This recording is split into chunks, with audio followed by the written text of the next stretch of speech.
Et donc, l'infirmière,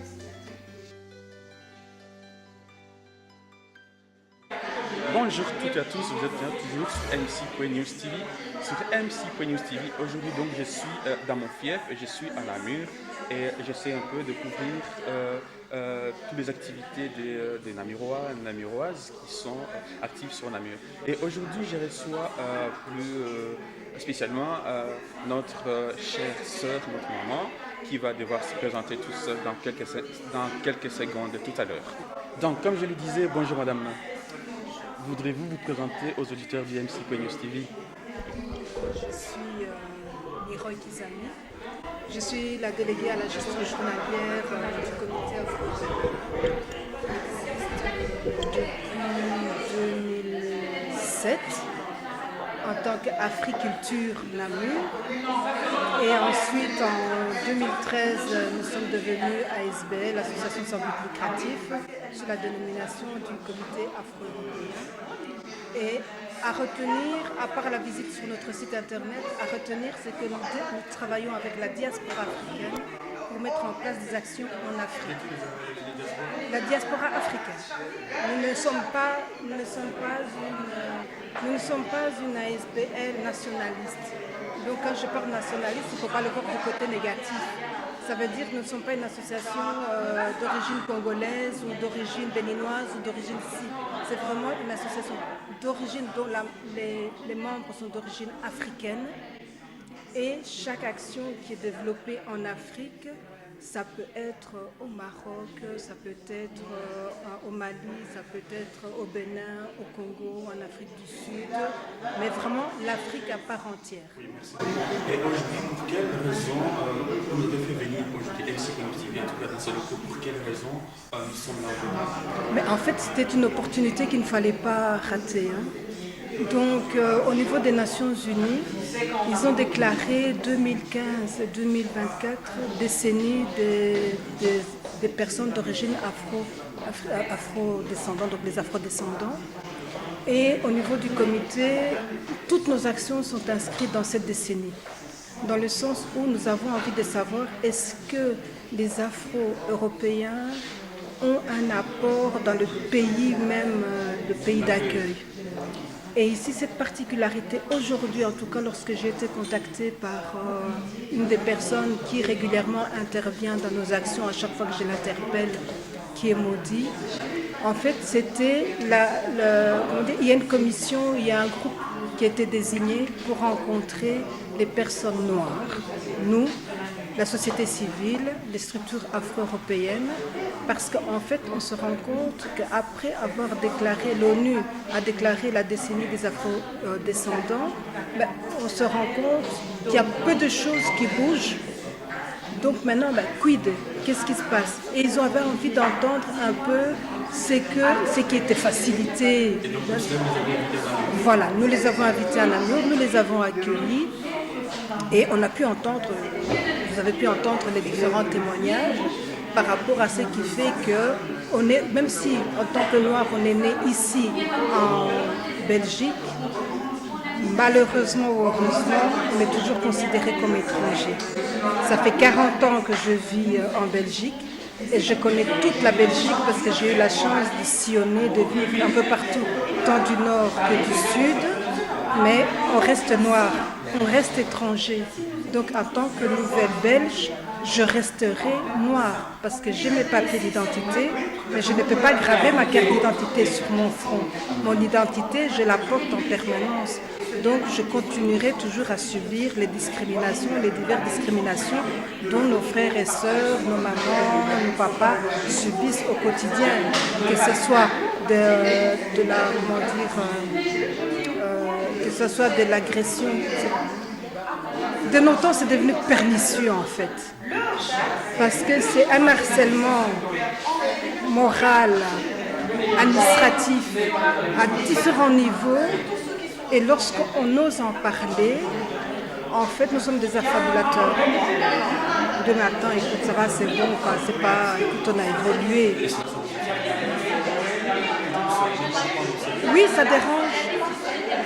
Ça dérange, mais ce que je souhaite, c'est que l'État belge prenne conscience qu'il n'est pas normal qu'une communauté qui vient régulièrement avec des plaintes, que ce soit par rapport à la violence conjugale, que ce soit des plaintes en tant que personne individuelle, que ce soit structurel ou quoi que ce soit, qu'on ne prenne pas cette personne en considération. Et que, pour eux, les plaintes ne sont pas fondées.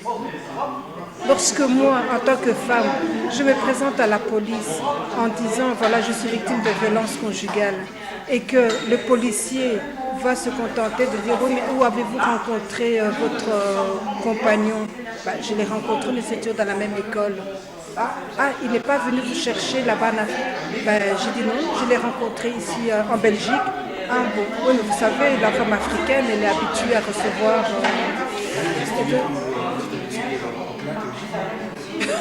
Personne. Personne n'est habitué. Si tout le monde est habitué aux claques et aux gifles, je pense que la Commission européenne, lorsqu'elle a inscrit dans une de ses lois l'interdiction de la fessée, ce n'est pas pour rien. Ce n'est pas pour rien. Et la violence, en tout cas, la violence intrafamiliale est inadmissible. Et j'ai même envie de dire, on parle souvent de la violence faite aux femmes. J'ai eu l'occasion d'accompagner des papas qui étaient victimes de violences aussi. Mais l'homme ne peut pas dire ma femme me bat. La fierté masculine. Mais quand il le dit, en tout cas des expériences que j'ai vécues, je peux vous dire que même dans la tonalité, je suis victime de violence, ma femme me bat. Quoi, t'as un omelette, t'as pas de compagnie, donc c'est aussi une violence. Donc on ne veut pas, l'homme ne va pas dénoncer parce qu'il va recevoir en retour de la violence. Donc la violence intrafamiliale, non. Et j'étais ravie lorsque j'ai appris qu'au niveau de l'arrondissement judiciaire de Namur, ceux qui étaient pionniers, c'était l'arrondissement judiciaire de Liège, où toutes les plaintes qui étaient déposées pour les violences intrafamiliales, c'était tolérance zéro. Et ensuite, l'arrondissement judiciaire de Namur a suivi le pas. Donc maintenant, on commence à prendre en considération. Mais il y a toujours une petite différence lorsqu'il s'agit d'une femme d'origine africaine, une personne d'origine africaine qui vient parler, qui peut déposer plainte. Et quel demandez-vous aux invités justement des Nations Unies? Quelle heure demandez-vous d'aller justement plaider pour le petit député? Oui. En fait, c'est du fait qu'eux doivent nous rencontrer. Donc il n'y a pas qu'un amour. Ils ont eu des rencontres à Anvers, ils ont eu des rencontres à Bruxelles, à Charleroi, à Liège. En tout cas, ils ont rencontré un maximum. Ils ont entendu différents témoignages. Et dans les témoignages, il y en avait des très poignants. Moi, je sais qu'il y a une des personnes qui a témoigné, j'avais les larmes aux yeux, parce que je me revoyais. Et ce que nous leur demandons, vous êtes venus nous entendre. Parce qu'effectivement, vous vous posez des questions. Maintenant, ce que nous demandons, c'est que le peuple noir qui est ici à Namur demande la paix, la joie, le bonheur. Pour arriver à ça, il faut qu'on respecte nos droits. Nous connaissons nos devoirs, nous connaissons nos droits. Mais maintenant, il faut que l'État reconnaisse ses droits et devoirs à notre égard, en exécution. Et que s'il y a des recommandations qui sont faites, que ça ne reste pas que des mots. Que ça ne reste pas que des mots. Par exemple, la communauté française a demandé une étude à l'ULB par rapport, parce qu'ils voulaient comprendre pourquoi est-ce que les structures d'origine étrangère ne répondaient pas aux appels à projets. Eh bien, que la communauté française s'adapte en fonction de cette étude, des résultats de l'étude qui sera sortie. Que chaque fois que l'on demande quelque chose et qu'il y ait une étude, une recherche, en tout cas quand il y a un résultat avec des recommandations, que l'on suive. Donc, en termes de toutes les rencontres qu'il y aura avec les représentants onusiens qui se sont présentés ici, eh bien, ce que nous espérons, c'est qu'il y ait des recommandations, puisque nous savons que la Belgique a un siège au niveau de l'ONU, eh bien, que ces représentants entendent et que l'on puisse traduire ça en termes de textes de loi. Mais maintenant, on se rend compte que le quota, même par rapport à la présence des femmes sur les listes électorales et tout, mais on se rend compte qu'effectivement, les systèmes de quotas, même si c'est désagréable, c'est nécessaire, eh bien, que l'on passe aussi par un système de quotas. Justement, par rapport aux élections, et pourquoi on ne peut pas faire venir en tout cas les instances européennes, puisqu'ils sont peut-être seuls avec les Nations Unies, puisque le président n'a pas prévu justement de déléguer Mais en fait, ici, les invités, je suis persuadée que certains ont reçu l'invitation. En tout cas, nous, en termes de nos invitations, nous invitons tous les parlementaires, peu importe le lieu de décision où ils se trouvent. Maintenant, c'est une question, on pourrait dire que c'est une question d'agenda, c'est une question d'intérêt, c'est une question... Peu importe la raison qui fait qu'ils ne sont pas là, mais ce que je sais en tout cas, après avoir parlé avec une parlementaire, qui en fait, lorsqu'on est dans les instances européennes, lorsque l'on voit une personne d'origine étrangère que l'on croise lorsqu'on lui demande sa nationalité, en fait, c'est le pays membre de l'Union européenne. Et tandis qu'ici à Namur, lorsqu'on demande d'où vous venez, en fait, quelle est votre origine? Et qu'au niveau de l'Europe, c'est la nationalité qui compte, mais une fois qu'on est dans une petite structure, une microcosme, une société microcosme, eh bien, c'est l'origine qui intéresse. Alors que moi, je suis belge depuis 2005. J'ai acquis la nationalité belge en 92, donc ça fait quand même 26 ans, si je compte bien. En tout cas, ça fait plus de 20 ans, mais aucun ne va m'adresser la parole en tant que belge. Parce que ma nationalité, pour tout un je la porte sur moi. Non, jamais, jamais. Ah si, je peux te côtoyer pour être sur les listes électorales. Voilà, voilà, on va me débaucher pour être sur les listes électorales ou des choses comme ça. Mais voilà, c'est tout. Donc voilà, ce n'est pas taper du sucre sur telle ou telle chose. Il y a des choses qui ne vont pas, il y a des choses qui bloquent. Mais si on ne prend pas en considération l'apport de la communauté, des nouveaux Belges, la communauté d'origine étrangère, ce que nous apportons de plus à la société, on doit pouvoir reconnaître ça. Ça nous fait grandir. Nous savons qu'il y a un apport. Mais ce n'est pas mis en avant. Merci. Voilà.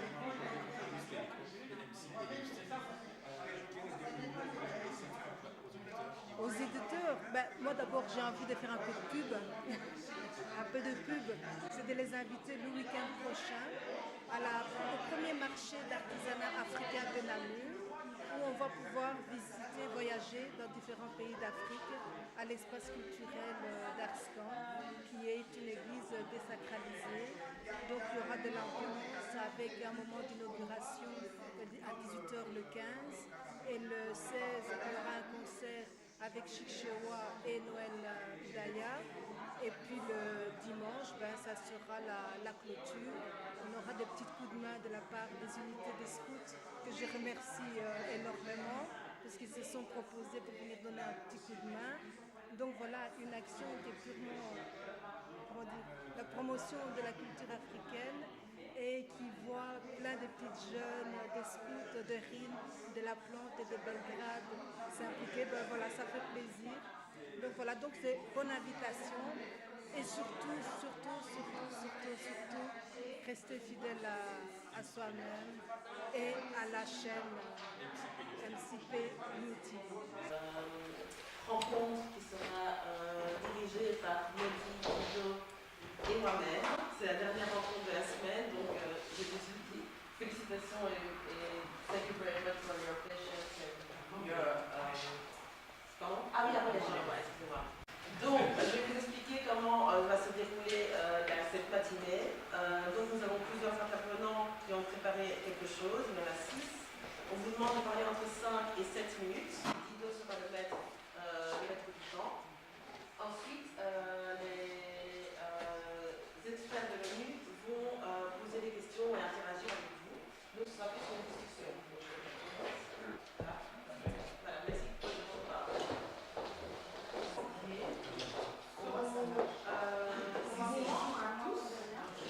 Je vais commencer d'abord par, une fois n'est pas coutume, remercier Roy et l'assistance qu'elle a donnée à Emmanuel et tous ceux que je ne cite pas qui sont ici dans la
de votre part, mais plutôt ils attendent vraiment que vous leur ameniez des éléments, comme on avait dit dans l'invitation, des éléments de votre vécu par rapport au respect des droits humains, en termes de difficultés, problèmes ou carrément, le mot est là pour ça, de discrimination raciale dans ce que vous désirez faire, de ce que vous voulez. Le cadre de cette descendance, il y a des grands moments clés qui amènent qu'aujourd'hui, 2015-2024 ont été déclarés en 2014 comme décennie pour les personnes d'ascendance africaine. Et ce cadre-là commence très loin lorsque on a la Déclaration universelle des droits de l'homme qui dit que tous les êtres humains sont égaux et qu'il ne peut être fait de distinction sur base de religion, ethnicité, culture, orientation sexuelle, entre autres. Ça, c'est le premier cadre. On est à la sortie de la guerre, autour de 1948-65, entre ces temps-là. Et on avance, on attend 2001 pour avoir la conférence de Durban sur l'élimination des discriminations raciales en Afrique du Sud. Et là, une déclaration est prise puisque le monde entier reconnaît enfin que les Noirs, les personnes d'ascendance africaine ont subi des affres de trois types historiques.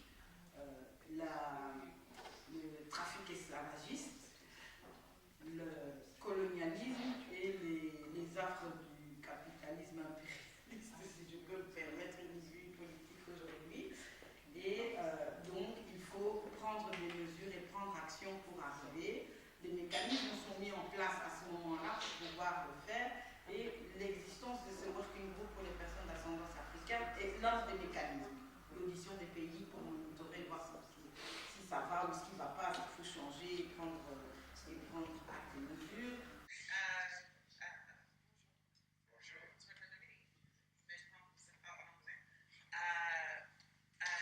So I want to thank Modi and Nicole and Emmanuel and Vigo for this amazing loss we've received in every city, including in Namur, and for all the work we've done to really, and the leadership we've shown to really provide us with the information we've received.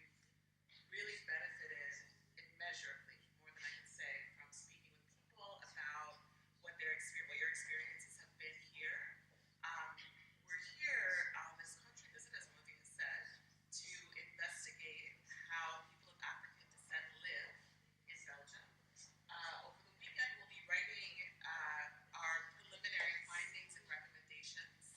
And what we'd like to do is take the information we're receiving from all of you and situate it within a bigger context of ways in which Belgium could operate to increase the human rights and diminish the systemic racism and discrimination people face on the basis of race. And so the facts and the information we've received from talking to people throughout Belgium are incredibly valuable to this process.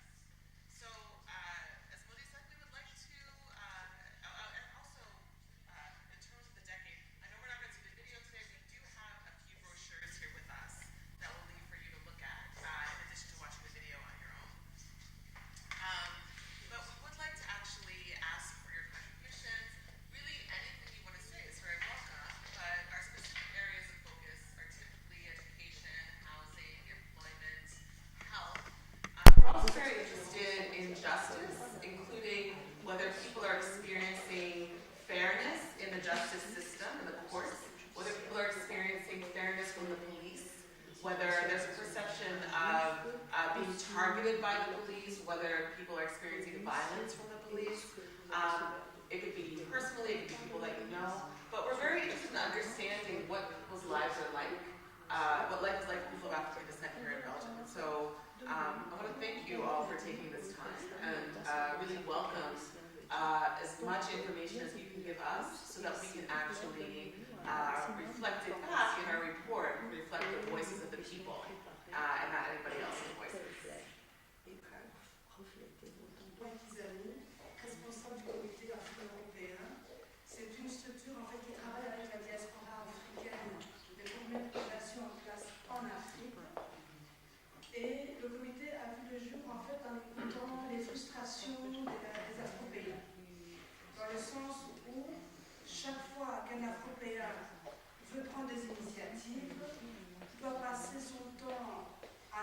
plaindre, à insister, ça reviendrait même à du harcèlement, hein. Ça peut être interprété comme du harcèlement, pour enfin parvenir à être entendu au niveau des pouvoirs publics.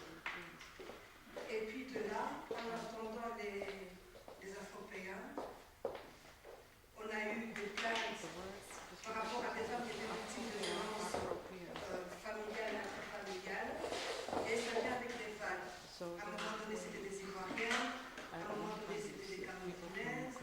Donc, chaque fois comme ça, des vagues, où ce sont des rencontres via Internet, et lorsqu'elles arrivent ici en Belgique, elles se retrouvent dans un point très éloigné, qui pourrait être en contact avec sa communauté. Et le mari va par exemple aller travailler la nuit. Donc pendant la nuit, la femme est enfermée dans la chambre. Et si la porte n'est pas fermée, c'est le frigo qui est fermé avec un cadenas, c'est énormément de violence. Et là, le comité intervient par une extraction de la personne, mais à sa demande. Et ce travail-là peut se faire en 1 mois, 2 mois, 3 mois. La dernière dont j'ai en tête, ça a pris 13 mois pour que finalement elle dise non, maintenant ça suffit, je veux que l'on me sauve. Et c'est que nous avons fait en communauté, on a été contre toutes les règles. Ça veut dire qu'on a j'ai placé cette dame dans une maison qui m'a été mise à disposition, dont je gardais l'adresse secrète, pour attendre qu'elle soit entendue par les services compétents, puisque après être entendue, on voit est-ce que le dossier est recevable ou pas recevable, et la personne doit encore attendre une quinzaine de jours, si c'est recevable, pour pouvoir entrer dans une maison d'accueil pour femmes battues. Donc pendant tout ce temps-là, au moins elle est protégée, et puis une fois que les services compétents subventionnés la prennent en charge, nous, on se retire, on reste juste en contact en cas de besoin, d'écoute, de rentrer en contact avec telle ou telle communauté. Ça, c'est au niveau des violences intrafamiliales. Et lorsque la femme africaine se présente, par exemple, à la police pour dire voilà, je suis victime de violences conjugales, vous entendez dire madame, en Afrique, vous êtes habituée à recevoir des coups. Donc, c'est pas la violence, ça. Donc, c'est banalisé, c'est vraiment banalisé. Et à un moment donné, en fait, à part se replier sur sa communauté, on n'a pas d'autre choix, puisque tout est mis en doute. Non seulement le choc interculturel qu'il y a, en Afrique, une femme qui tombe enceinte ne va pas beaucoup se préoccuper parce qu'elle va sentir par exemple le pied du bébé qui bouge. C'est comme si c'était physiologique, ça fait partie du corps. Et tandis qu'ici, bon, c'est le petit côté, on va dire, marrant, où c'est ah non, je suis malade, comme si la pensée c'était une maladie. Donc, c'est de dire, vous avez votre mode de fonctionnement, votre mode d'appréhension de la santé, que ce soit la grossesse, le point de vue psychologique. Nous, nous avons un autre mode de fonctionnement. On ne demande pas de choisir l'une ou l'autre, on demande simplement de prendre acte et de respecter, tout en restant dans la tête. Elle reste purement et simplement théorique, et on s'imagine que entre le théorique et j'apprends à conduire, je vais lire les codes de la route, j'ai la théorie, je sais que je dois la pratiquer, ça c'est clair. Mais dans l'interculturalité, on aura beau faire tout ce qu'on voudra, il faut quand même qu'on contacte. Parce qu'un Africain, des Africains, même les Africains qui sont de l'arabe, on a le seul point commun, la couleur de la peau. Mais l'appréhension des choses en fonction de notre origine, cela diffère. Cela diffère. Et ça, les gens ont des difficultés à le comprendre.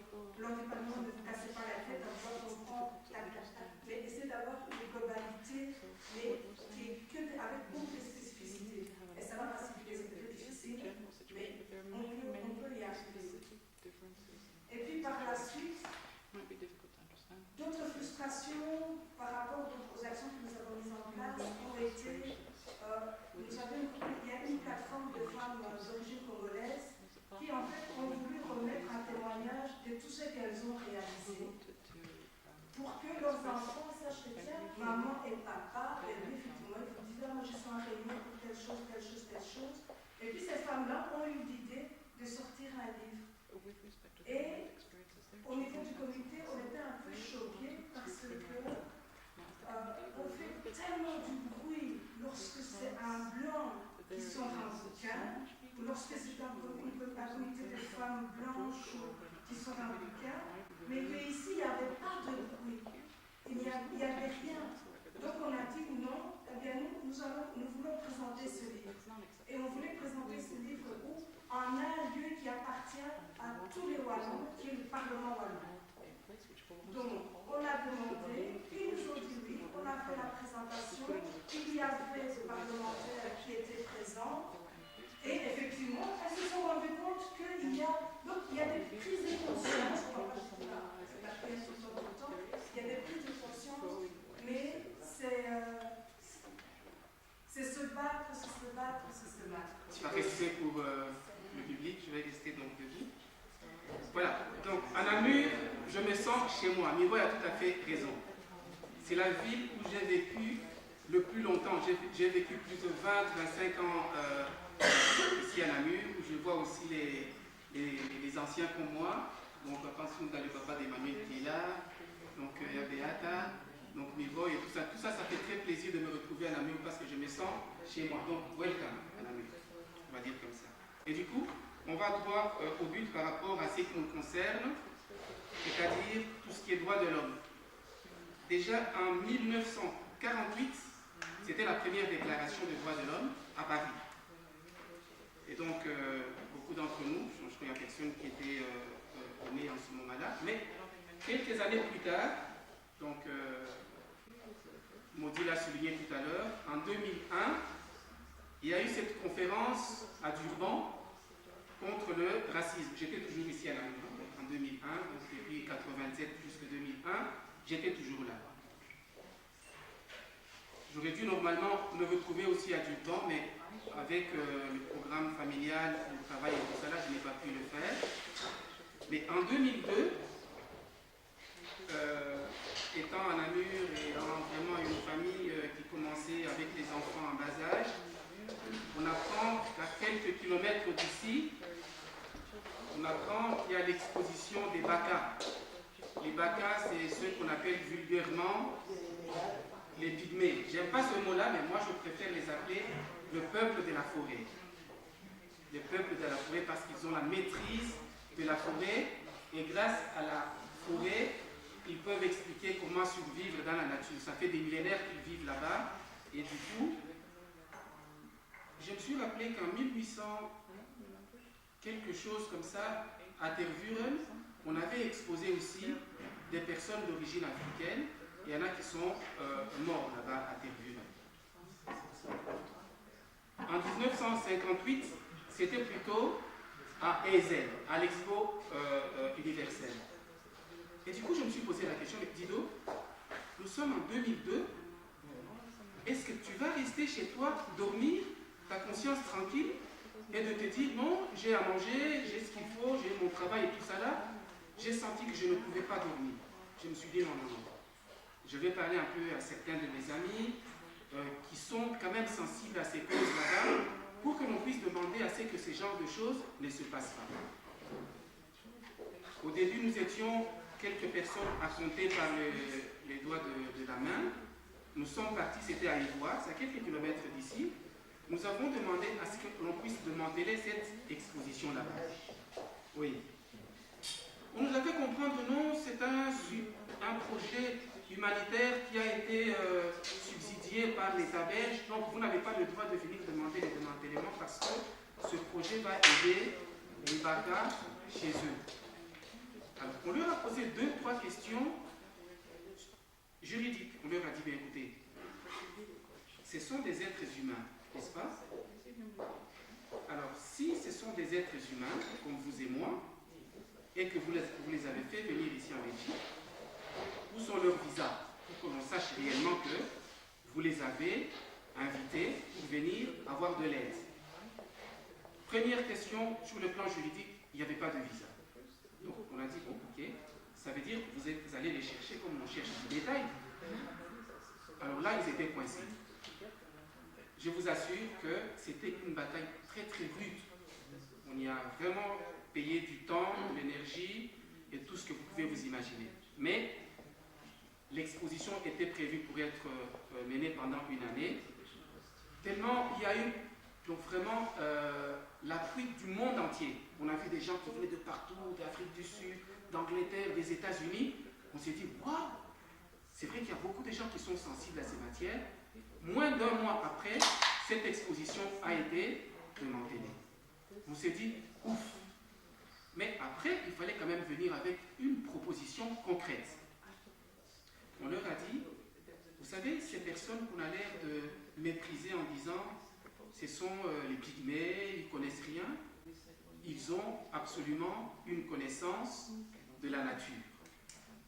Et du coup, on a commencé à aller dans des écoles, et même l'université de Namur ici nous a appelés pour pouvoir expliquer un petit peu c'est quoi la maîtrise de la forêt, et on parle aussi de crédit carbone et tout ça là. Donc ça c'était la première, on va dire, victoire qu'on a eue, mais on est venu maintenant avec un projet positif pour expliquer qu'est-ce qu'on peut faire avec ces personnes de la forêt par rapport à nous les contemporains ici. On a commencé à donner ces conférences même dans des écoles primaires, des écoles secondaires, ainsi de suite. Alors du coup, nous sommes en 2002, comme cela s'est passé, on a donné des réponses et ces réponses ont continué par après. Alors, par rapport maintenant à tout ce qui est problème qui se passe en fonction des régions, nous sommes dans des régions, je vais le dire rapidement, comme on n'a pas beaucoup de temps. Au niveau de la Flandre, on a remarqué pendant plusieurs années, il y a eu des personnes qui étaient tuées systématiquement sur base de leur couleur de la peau. Des Noirs. Alors, ce qu'on a demandé, c'est que l'on puisse légiférer d'abord. D'abord, le projet qu'on a eu à y voir, c'était un projet belge. On a demandé à ce qu'il y ait une loi claire, que l'on ne puisse plus jamais exposer les êtres humains. Au niveau de la Flandre, on a demandé aussi à ce que l'on ne puisse plus laisser impunis les personnes qui tuent les Noirs. Au niveau maintenant de Bruxelles, on s'est rendu que les 15-20 dernières années, il y a eu beaucoup de communautés qui venaient de partout, que ce soit les gens qui viennent des Tchétchénie, qui venaient des Roumanie, et tout ça là. Et du coup, chaque fois qu'il y a des nouvelles communautés qui arrivaient, nous, les personnes d'ascendance africaine, on était maintenant un peu mis aux oubliettes. Et ce que l'on a demandé, c'est que l'on puisse permettre à ce que l'on puisse casser ce que l'on appelle le plafond de verre. Qui est presque double ou triple pour les personnes noires ou d'ascendance africaine. Que l'on puisse casser à jamais ce plafond de verre de façon à ce que nous, moi ça va faire plus de 30 ans que j'ai vécu dans ce pays, 30-35 ans, que l'on puisse au moins passer le flambeau à notre jeunesse, qu'ils puissent avoir aussi ce droit de se sentir chez eux. Nous souhaitons, tout le monde l'a dit ici, que l'on puisse financer correctement nos projets. Et non pas seulement venir nous écouter, et quand on nous écoute et qu'on prenne nos projets, pour dire voilà, merci beaucoup, allez rentrer, on va venir vous occuper, on s'occuper de vous. Nous avons eu l'occasion d'apprendre, nous avons eu l'occasion d'étudier aussi, de nous défendre, et qu'on puisse nous laisser aussi l'occasion de pouvoir nous défendre nous-mêmes, nous expliquer nous-mêmes par rapport à nos problèmes, et de pouvoir apporter le flambeau à notre jeunesse pour leur dire voilà, on a pu faire ce qu'on a pu faire et en même temps aussi, voilà ce que vous pouvez faire de façon à ce que vous puissiez aller beaucoup plus loin que nous avons été. Alors, pour conclure, parce que le temps est assez compté, nous avons des recommandations et parmi ces recommandations, et là je suis quand même assez fier de voir que Miroy s'est battu et qu'elle a une salle.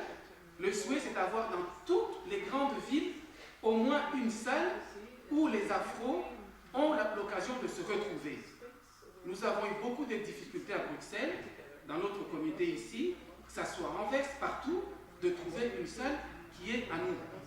Oui, ça c'est une des recommandations. Oui, 2 salles. Alors, finalement, à part ça, nous voulons aussi que dans nos activités, que l'on puisse permettre à ce que, quand il y a des emplois, ce sont les emplois qui sont d'abord, gérés par les Afros eux-mêmes, parce qu'ils connaissent les problèmes qui sont les leurs, et puis 2, de façon à ce qu'il y ait une collaboration pour pouvoir amener la paix, parce que nous sommes des personnes qui amènent la paix. Hein, parce qu'avec nos enfants qui sont nés ici, on leur explique un peu qu'ils sont à cheval entre deux cultures, comment vivre mieux ici, ainsi de suite. Alors, terminé, je vais peut-être le résumer en anglais pour permettre peut-être à ceux-là qui n'ont pas bien suivi. Donc, we recommended some key points to help people of African descent integration in Belgium, such as jobs for the decades, parce que decade, la décennie, nous sommes dans la 5e année, s'il vous plaît. Et en Belgique, on a cherché les responsables pendant des années, on ne savait pas qui c'était. Sur 10 ans, nous sommes dans la 5e année. Et on ne nous a permis de commencer la préparation que 2 mois plus tôt. 1 mois et demi. Et nous avons l'occasion d'avoir la délégation ici. Heureusement que nous avons des gens très motivés. Parfois, on passait des nuits presque blanches pour pouvoir réunir les conditions pour être comme on est ici. Oui, merci beaucoup pour cette opportunité. Je félicite tout d'abord les organisateurs, puisque franchement, c'est une opportunité, puisque moi, je suis directrice de l'ASBL, Caravane pour la paix et la solidarité. C'est une ASBL que j'ai mis en route avec d'autres copines, puisqu'on sentait le besoin de jouer un rôle ici, tout de suite en Belgique. Pourquoi? Puisque migrants que nous sommes, quand on arrive en Belgique, on idéalise les pays d'accueil. C'est vrai que dans la migration, il y a plusieurs courants. Il y a ceux qui sont arrivés très jeunes, il y a ceux qui sont arrivés puisqu'ils ont pris une guerre, il y a ceux qui sont arrivés puisqu'ils sont venus dans le cadre de la coopération. Mais à un moment donné, quand on a fusionné et analysé notre environnement, on a constaté que tous ces gens-là, à un moment donné, puisqu'ils sont migrants, puisqu'on les traite de migrants, puisqu'ils ont quitté leur pays à un moment donné pour venir ici, ils subissent les mêmes choses par rapport à la discrimination. C'est ça le plus gros fléau, c'est vraiment la discrimination. Et donc, infirmière psychiatrique que je suis, j'ai commencé à me demander qu'est-ce que je peux apporter, puisqu'il y a des choses qui ne vont pas. Il y a des choses qui ne vont pas dans la société. Il y a des choses qui ne vont pas surtout dans nos pays d'accueil, dans nos pays d'origine aussi. Plus on restait ici, puisqu'on se sentait un peu comme prisonniers, puisque nos pays d'origine, il s'est passé des guerres. Moi, je viens du Congo, je viens de l'Est du Congo. L'élément déclencheur va être vraiment cette guerre injuste qui s'est éclatée au Congo à partir de 96, 98 et tout ça. Je vais vivre mal le fait d'être en Belgique. Je vais mal manger les frites, puisque je me suis dit, ça ne me goûte plus si je n'ai pas la chance de retourner un jour au Congo. Et donc là vient l'idée de faire l'ASBL. De faire l'ASBL, mais en penchant vraiment mon travail sur ce que je sais faire. C'est-à-dire la femme que je suis. Donc les femmes vont être ma préoccupation, puisque je vais me dire que si la femme va bien, la famille va bien. La femme que je suis, puisque aussi j'ai constaté qu'au Congo, quand il y a eu la guerre, c'est les femmes qui ont beaucoup souffert. C'est les femmes qui ont payé le prix de la guerre. Dans l'immigration, c'est la même chose. Je prends le cas des femmes qui accompagnent les maris qui sont venus ici, la plupart, pour faire les études de doctorat. On arrive ici, dès qu'on arrive en Belgique pour accompagner son mari, on constate que la Belgique se met déjà en défaut. Une femme, même si elle a étudié, tu as un mari docteur, tu as un mari ingénieur, on te donne le visa pour arriver ici, mais dès que tu mets les pieds en Belgique, tu n'as pas droit à quoi que ce soit. Tu vis au dépend de la petite bourse de ton mari. Si tu veux étudier, tu dois chercher toi-même les moyens d'étudier. Qu'est-ce qui arrive à toutes ces femmes de doctorat ici en Belgique? Toutes ces femmes vont se retrouver en train de faire des sales boulots, donc les ménages. Je ne suis pas contre les ménages, mais souvent, quand on quitte chez nous, on est femme de médecin, donc on s'est rencontré avec son mari à l'université, donc on a aussi fait les études. Donc pendant 5 ans que vous allez accompagner votre mari, pour avoir un peu d'argent, vous devez soit nettoyer, donc faire le travail à noir. Moi, j'ai été choquée par ça. Et je condamne la Belgique jusqu'aujourd'hui par rapport à ça.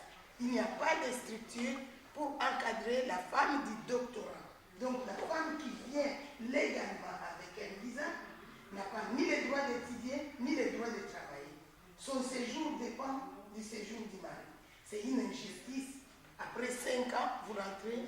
sans avoir rien à faire.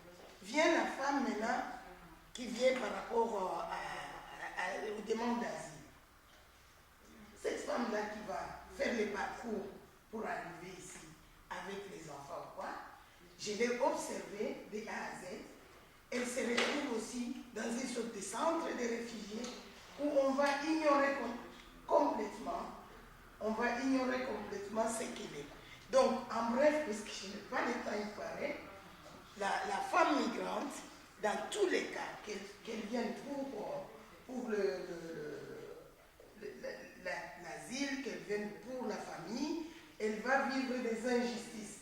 Je vais appeler ça double discrimination, le fait d'être femme et encore femme noire. Je vais prendre les études par rapport à nos enfants qui sont nés ici. Je prends les cas des enfants qui ont étudié, puisqu'ils sont venus avec leurs parents par rapport à la coopération, ils vont aller jusqu'à l'université. Une femme un enfant de migrants qui va à l'université, même s'il fait les études de droit, c'est là où, pendant 5 ans ou 6 ans, il ne trouvera jamais un cabinet belge qui accepte qu'il puisse faire son stage. Vous vous rendez compte? J'ai été jusqu'à l'Union européenne dénoncer ça. Qu'est-ce qui nous arrive maintenant? Après avoir survécu de tout, après avoir fait toutes les études avec les statistiques, nous sommes une génération. Non seulement on a immigré il y a 30 ans, puisqu'on dit ça, mais quand un blanc va en Europe, en Afrique, on dit qu'il est expat, mais nous, quand on vient ici, on est immigré, ok, mais nous sommes en train de perdre nos enfants. Donc, nous qui avons les enfants qui ont fait des études, qui ont des licences, qui ont des doctorats, aujourd'hui, nos enfants sont partis ailleurs. Moi, j'ai 3 enfants, je n'ai plus personne ici.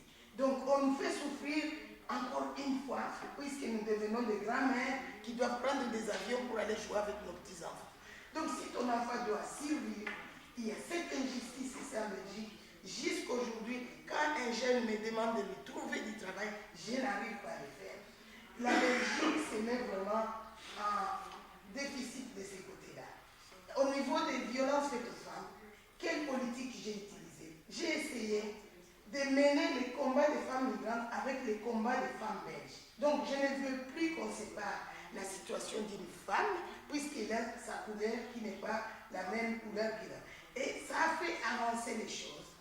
C'est-à-dire que toutes les lois qu'on a sorties pour protéger les femmes dans le cadre des violences faites aux femmes, nous avons un acquis, mais à un prix où j'ai passé mon temps à obliger les femmes belges d'être avec eux et de se battre en tant que femmes.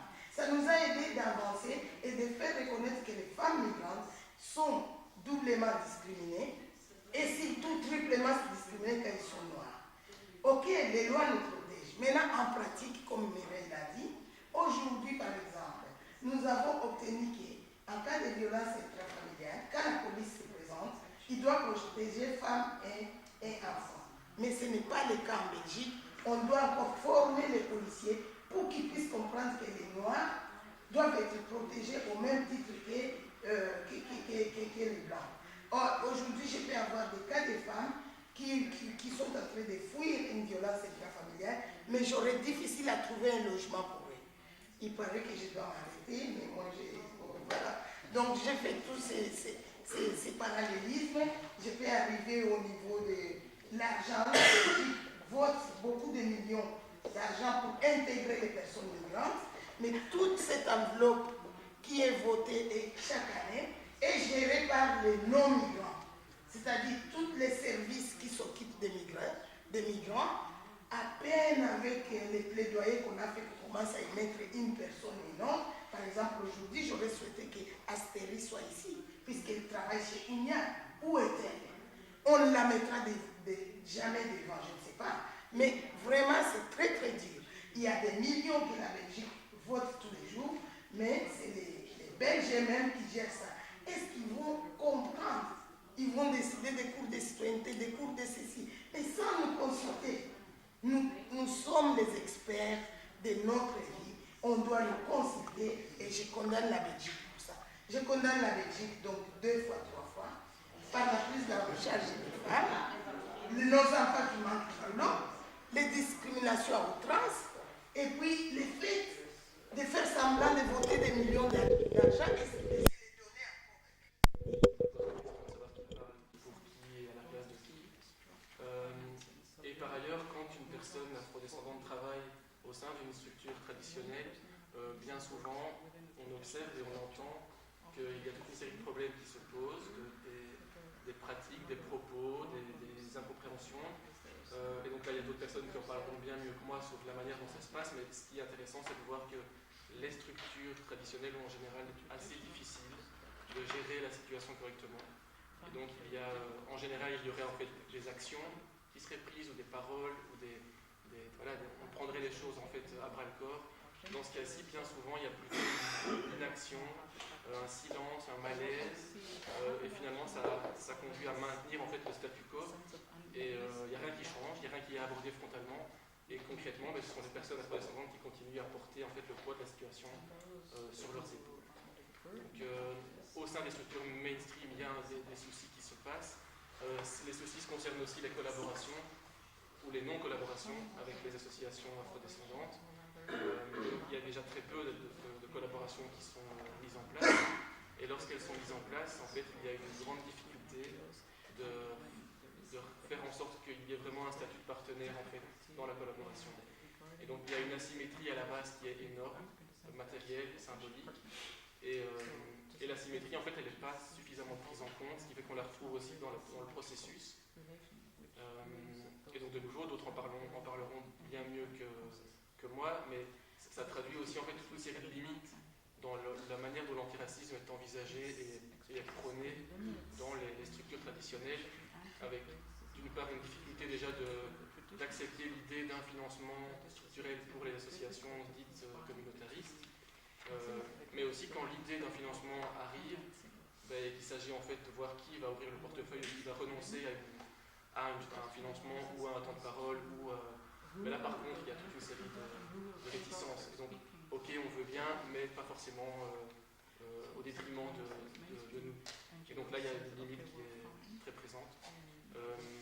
Voilà, et donc concrètement, il y a en fait pendant très longtemps, la question de la négrophobie a été en fait presque totalement absente des structures traditionnelles majoritairement blanches. Ça commence un tout petit peu à évoluer, notamment par le biais du passé colonial, mais globalement, ça reste en fait les associations afrodescendantes qui font émerger cette problématique, sauf qu'elles ne sont pas financées, qu'elles rencontrent d'énormes obstacles pour obtenir un financement et une reconnaissance.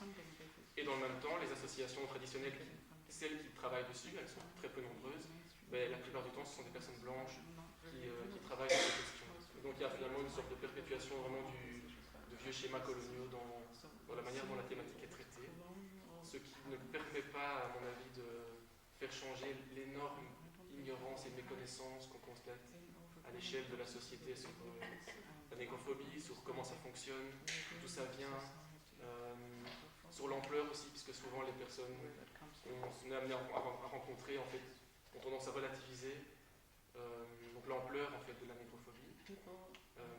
Une méconnaissance, mais c'est peut-être aussi en fait un inintérêt ou une forme de réticence à travailler sur cette forme de racisme et à se confronter à cette forme de racisme, et peut-être aussi à confronter en fait le rôle des structures blanches et des personnes blanches dans la perpétuation de cette forme de racisme.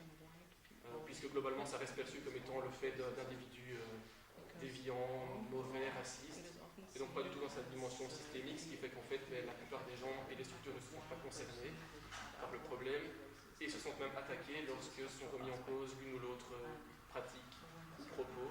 Donc on n'écoute pas, on se défend, et finalement ça débouche sur un maintien du niveau du statu quo avec une asymétrie qui nous est et donc voilà, c'est une forme de racisme qui est très méconnue et qui finalement dit en fait beaucoup de choses aussi sur la manière dont fonctionne à la fois la société en général et l'antiracisme en particulier. Bonjour tout le monde, bienvenue à la délégation. Vous permettrez que je reste assis, je ne sais pas si tout le monde m'entend bien.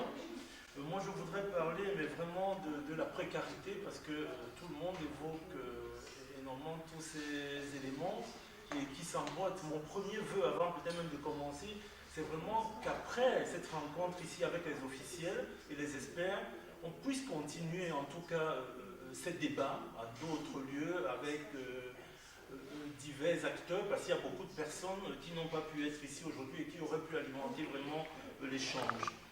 Moi, je voudrais parler de précarité parce que c'est une des causes qui mine notre communauté. Et j'utilise volontairement le mot communauté parce que quand on parle de communauté française, ce n'est pas communautariste, mais quand on parle des Africains qui se réunissent, ça devient communautariste et ça devient un sujet à étrangler. Il y a eu des assises de l'interculturalité qu'on a lancées ici parce que dans les banlieues, notamment autour de Paris, ça bougeait et on avait peur que ça bouge à Bruxelles avec les bandes urbaines. Et donc on a réuni des gens avec des intentions qui étaient presque maladroites ou à côté de l'objectif qui était fixé. Dido a parlé déjà de Durban avec les engagements qui n'ont jamais été tenus.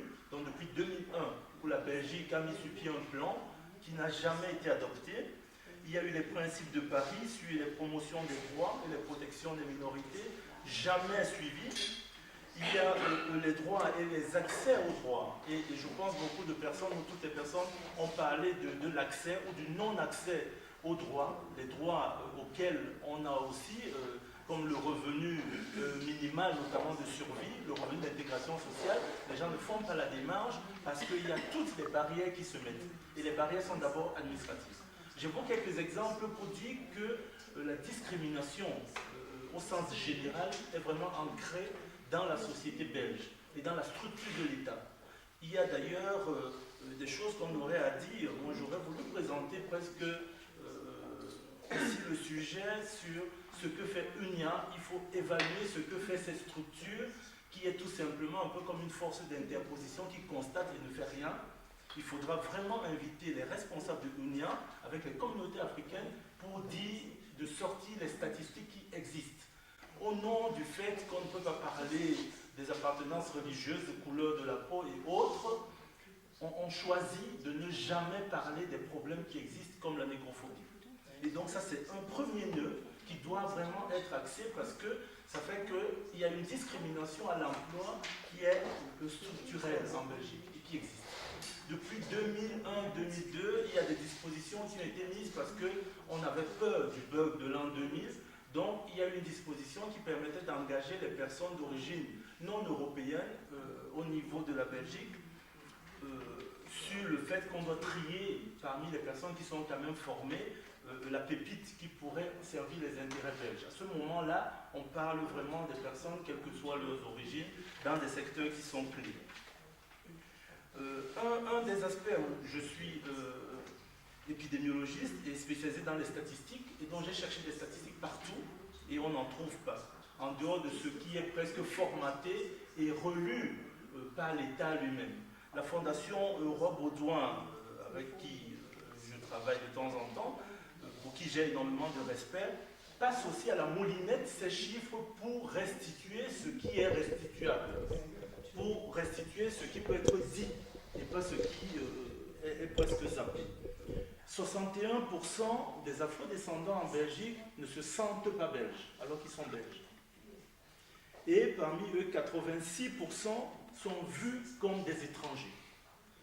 Nous, qui, du fait d'être venus, notamment à Namur, faire nos études, qui avons fini par y vivre, qui avons des enfants aujourd'hui, vont aussi porter ces aspects.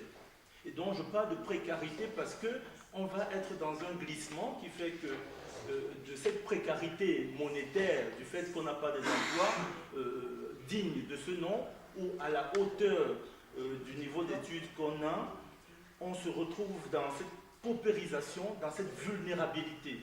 Et donc cette vulnérabilité touche spécifiquement les personnes. On ne peut pas comprendre qu'en Belgique, 60% d'afro-descendants d'Afrique noire sont diplômés du supérieur, mais il y a un taux de chômage de l'ordre de 45%.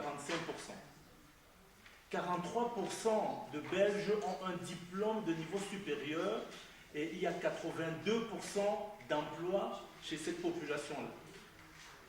Même s'il y a des discriminations hommes-femmes, mais globalement, c'est des choses qui sont quand même inadmissibles et une telle distorsion n'est pas tolérée ou tolérable parce qu'on a été formé à l'école belge. Et on sait quand même qu'il y a ce moule qui formatent un peu les situations. Donc les lois antidiscrimination, elles existent, mais elles ne sont jamais appliquées. On ne va pas parler ici des violences policières ou bien d'autres aspects en tout cas qui touchent. Tout cela pour dire qu'on est dans des niveaux de besoins qui sont perpétuels.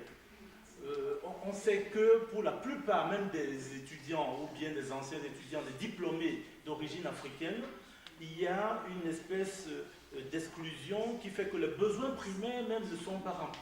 Les enfants ne peuvent pas aller dans des écoles qui sont correctes, parce qu'il y a des écoles aussi en fonction de sa situation sociale.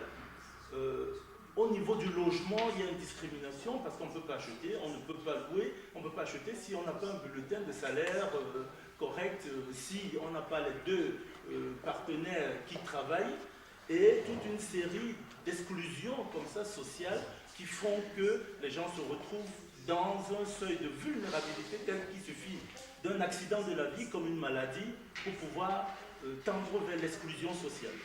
Et donc je pense qu'il y a intérêt à ce que nous nous mobilisions, d'abord nous-mêmes, parce qu'il y a énormément d'intellectuels aujourd'hui dans la communauté africaine.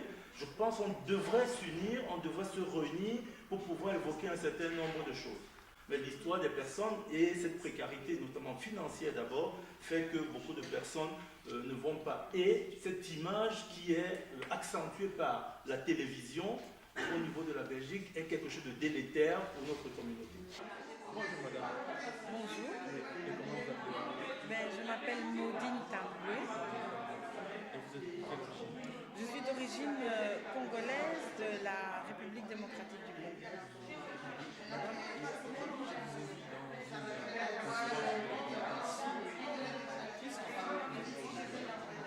Mais en fait, ce n'est pas une conférence, c'est une audition où des experts des Nations Unies pour les personnes d'ascendance africaine et noire sont venus écouter différentes institutions gouvernementales et aussi la population concernée qui est nous, en fait, les personnes d'ascendance africaine et noire.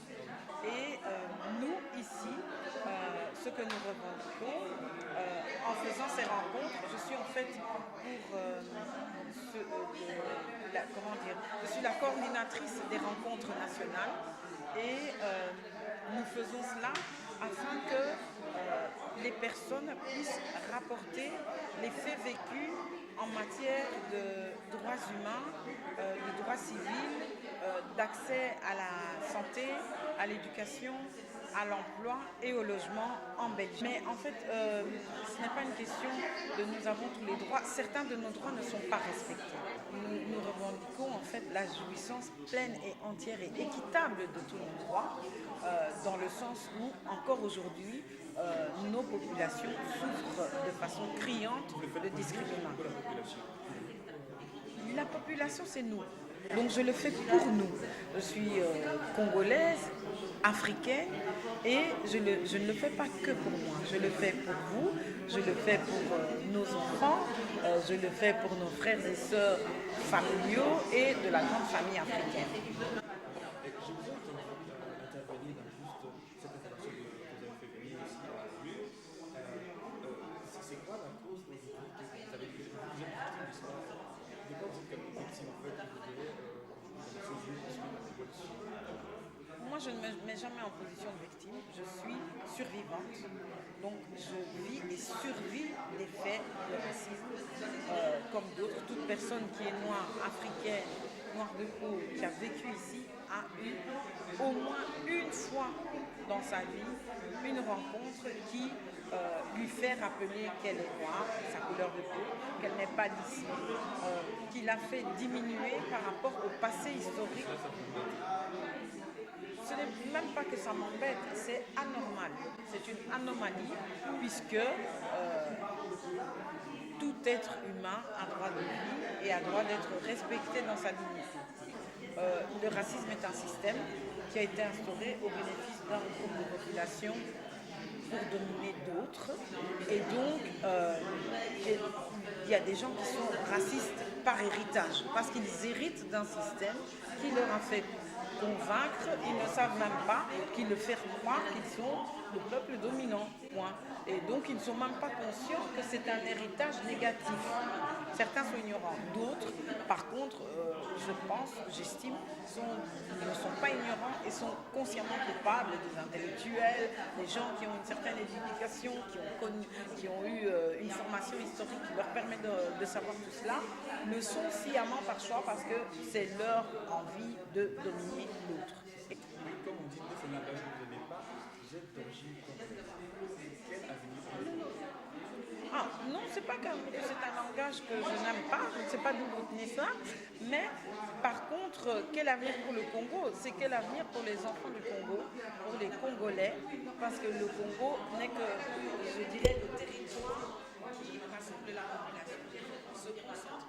Moi, je suis une trainee sur les human rights, je suis une déclaratrice et défenseuse des droits des humains.